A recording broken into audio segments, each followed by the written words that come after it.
Obrigado, senhor presidente, deputado Osmar Terra. Vossa Excelência, no início de sua fala, ressaltou que foi gestor da saúde, salvo engano, por 8 anos, Secretaria de Saúde do Rio Grande do Sul, correto? Sim. O senhor enfrentou lá a pandemia do H1N1, correto? Só uma correção, enfrentei a febre amarela, uma epidemia, dengue, a maior epidemia, a primeira do Rio Grande do Sul. Bom, lá foi isso, fora de lá também... No cenário do H1N1, como ficou o desempenho do Rio Grande do Sul comparado com os outros estados? O senhor tem esse número? Tenho. Nós ficamos... O H1N1 atingiu de maneira muito importante o Rio Grande do Sul, Santa Catarina e o Paraná. Depois foi diminuindo e não chegou no Nordeste. O Nordeste chegou... Tem surtos esporádicos no Nordeste, lá naquela... Foi uma das coisas também... Foi o terceiro pior resultado do Brasil, correto? Não sei, essa conta não tem, mas não foi o pior. Perfeito. Com certeza, não foi o pior. Foi o terceiro pior do Brasil. Só tinha 3 estados atingidos? Nós estamos falando do Brasil inteiro, os dados comparam todos. Mas retomando aqui, por favor. O senhor colocou uma coisa para mim muito importante, eu lhe agradeço. A questão do direito de opinião. E por muitas vezes, me parece, por algum erro de condução de todos envolvidos, que estamos discutindo opiniões aqui. Nós não estamos discutindo opiniões. O senhor tem todo o direito de ter sua opinião, o senador Girão a dele, eu a minha, o presidente da República uma quarta. Estamos discutindo políticas públicas. Se a política pública adequada foi adotada para combate à pandemia. E aí, de novo, pegando a sua fala no início do seu depoimento, o senhor disse que um gestor, numa situação como essa, deve buscar os melhores exemplos, aquilo que funciona pelo mundo afora. Eu lhe pergunto, o senhor acha que o governo federal fez isso?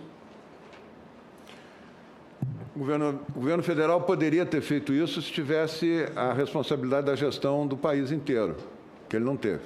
O governo federal apresentou algum projeto, algum tipo de planejamento de ação que foi impedido de execução pelo Supremo? Depois da decisão que o Supremo tomou, é uma decisão compartilhada que segue os princípios do SUS, né? Sim. Mas que se o governador, no seu caso lá de Sergipe ou do Rio Grande do Sul, não quiser seguir o que o presidente orienta, não segue. Então, se teve um problema sério... Eu retomo a mesma pergunta precisamente. O senhor Sim. tem conhecimento de algum tipo de política pública ou planejamento desenhado pelo governo federal que não tenha sido executado por conta de uma imposição, de quem quer que seja, do Supremo, do Papa? Não sei o que o presidente encaminhou ou não encaminhou. O senhor não tem conhecimento? Eu não sou da gestão. Né? O senhor não tem conhecimento, correto? Não. Perfeito. Ao longo do tempo, o senhor fez centenas, talvez milhares de manifestações públicas. Sim. Todas elas no sentido de minimizar os efeitos da doença, as dificuldades. O senhor justifica isso como uma tentativa de tirar o medo da população, correto? Não.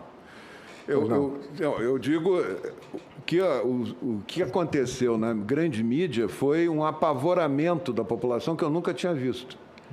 E eu, quando fui gestor de uma pandemia, a primeira coisa que eu fiz foi tirar o medo. Tirar o medo não, ou informar a população, porque a mídia vive de notícia, vive o medo da audiência, né? Então, era acalmar a população, porque uma população apavorada, ela tende a não aceitar qualquer coisa ou não aceitar qualquer coisa. É uma situação muito grave, é um problema a mais que se tem na pandemia. Tem que se acalmar a população. Agora, a previsão que eu fiz foi baseada em fatos, como eu falei do início. Em fatos, né? Quando apareceram as variantes, aí eu vi que realmente tinha um fato a mais que Deputado, tinha que ser considerado. Porque o senhor, nós passamos aqui hoje vídeos datados de janeiro desse ano, janeiro de 2021, até onde eu prestei atenção exatamente em datas. Sim. E eu não localizei em nenhum momento uma revisão de opinião de Vossa Excelência. O que eu disse foi antes do pico, do surgimento da P1, que foi realmente, foi bem no início... Não, mas eu estou falando agora aqui desse ano já, nós temos declarações do senhor desse ano. O que eu tenho dito é o seguinte, ali no início de janeiro, por exemplo, você está citando janeiro, nós não tínhamos ainda a vacina, né? E estávamos, as pessoas questionando, quando é que termina essa pandemia? Isso vai terminar quando tiver ou com vacina ou sem vacina, tiver um número grande de pessoas imunizadas, né? Então, foi essa... E é isso que vai acontecer, nós vamos somar as pessoas imunizadas com a vacina e termina. Quando que vai acontecer? Vai depender da competência de cada governo. Eu acho que termina, não vai demorar muito. Vamos torcer para que dessa vez Vossa Excelência acerte a previsão. Tá bom. Existe um ponto específico de tudo que o senhor falou, com o qual eu concordo plenamente. O senhor prestou uma grande contribuição para essa CPI e para o Brasil. Quando o senhor esclarece para todos nós que o presidente da República, se informando pelos meios que ele escolha, é o único responsável pelas decisões que toma. Não é uma pessoa com problemas mentais, até onde se sabe, e toma decisões como gestor desta República. O senhor falou por várias vezes isso, que o senhor é apenas um deputado que manifesta opiniões e o presidente escuta o que quer e decide como quer. Exato. É isso mesmo, né? E de novo pergunto... Todos os presidentes são assim? Eu espero que sejam, né? Talvez não tão ineficientes, mas, enfim, espera-se que todos eles façam o que pensam. Essa responsabilidade da presidência da República deve ser manifestada em políticas públicas no sentido de mitigar os efeitos de uma pandemia. Eu pergunto se o senhor tem alguma dúvida relevante no sentido das medidas que são, de certa forma, consenso. Uso de máscara, por exemplo.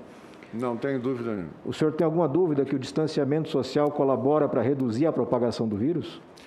Depende da interpretação do que é um distanciamento social. O senhor pode me dar uma interpretação na qual o distanciamento social não ajude a reduzir a propagação do vírus? Mas o que é, na sua opinião, o distanciamento social? Me explica um pouquinho para eu poder raciocinar. Eu vou pedir, senhor presidente, que o senhor aumente o tempo, porque ao invés de perguntar, eu vou ter que explicar. Não, porque distanciamento social tem várias interpretações. Pode ser o distanciamento que eu estou aqui do Girão, do senador Girão.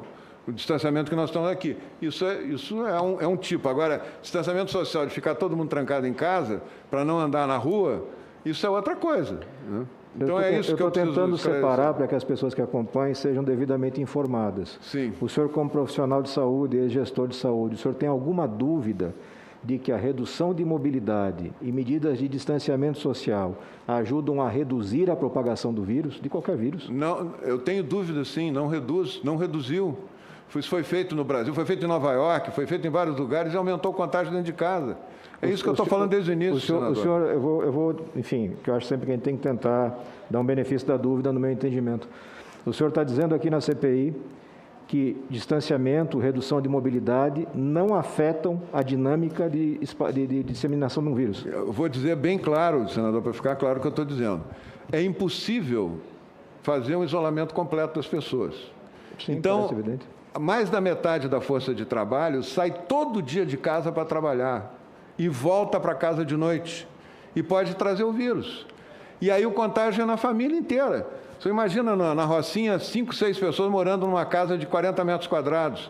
Qual é o isolamento social que tem aí? Qual é o distanciamento social que tem? Quando o governo federal não cuida das pessoas, não garante meios para que elas possam se proteger, é nenhum.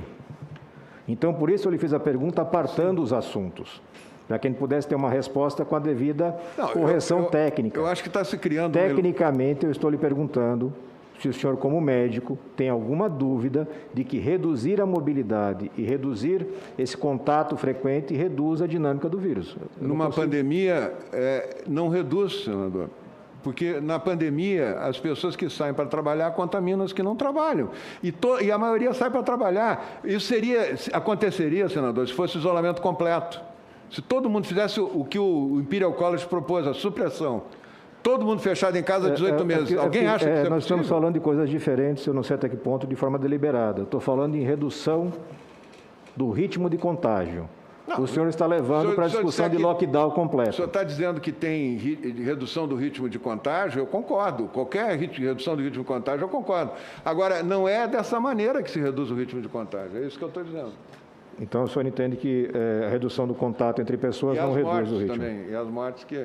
Perfeito. Eu vou encaminhar a Vossa Excelência estudos publicados na Science, The Lancet e Nature, todos eles apontando a eficiência de medidas de redução de mobilidade, né, para que o senhor tenha a oportunidade, eventualmente, de mudar de opinião.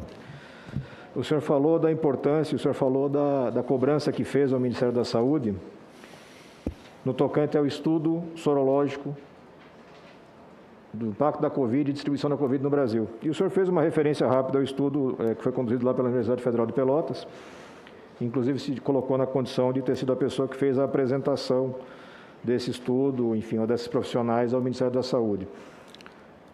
Só repete, senhor. O estudo da Universidade Federal de Pelotas, o inquérito eu epidemiológico. apresentei a Universidade Federal de Pelotas para o ministro, foi isso que eu fiz. Perfeito.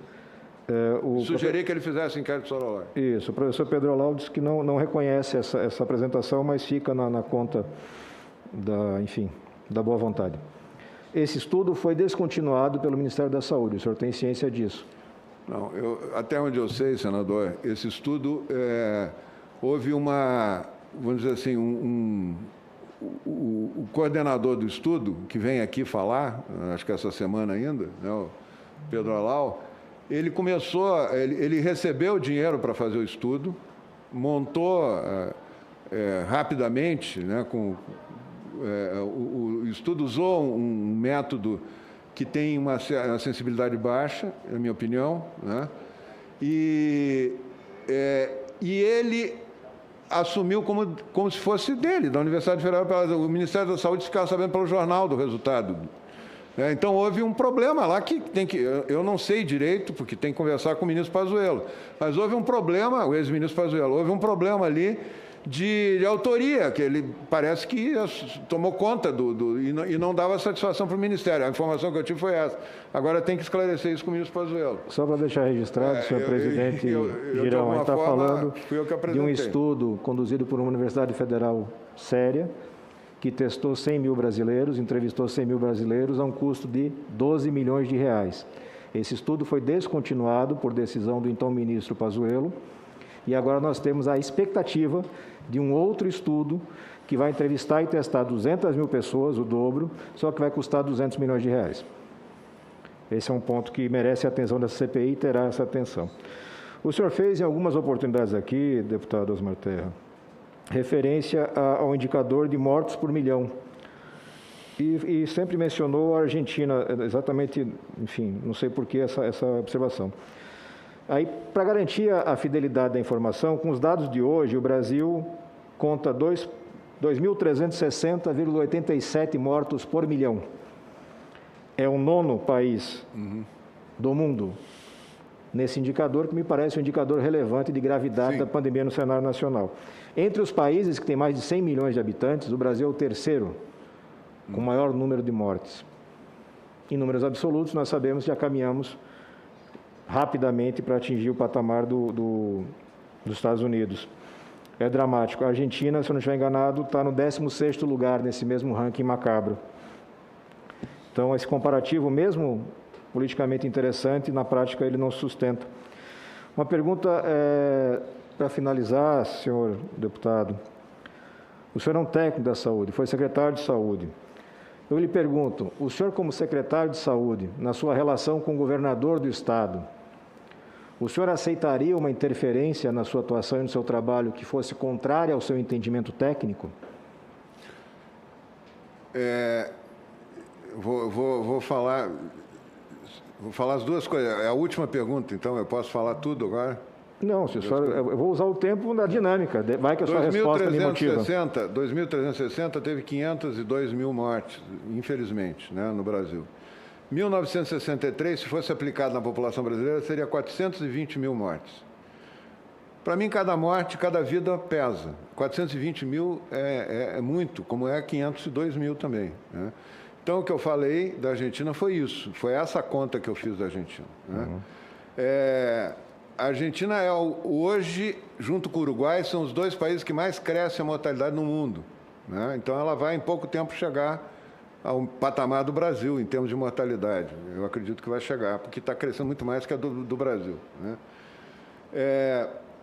Em relação eu coordenei o enfrentamento à pandemia lá no Rio Grande do Sul, onde a governadora me chamou e me colocou a responsabilidade de fazer um enfrentamento.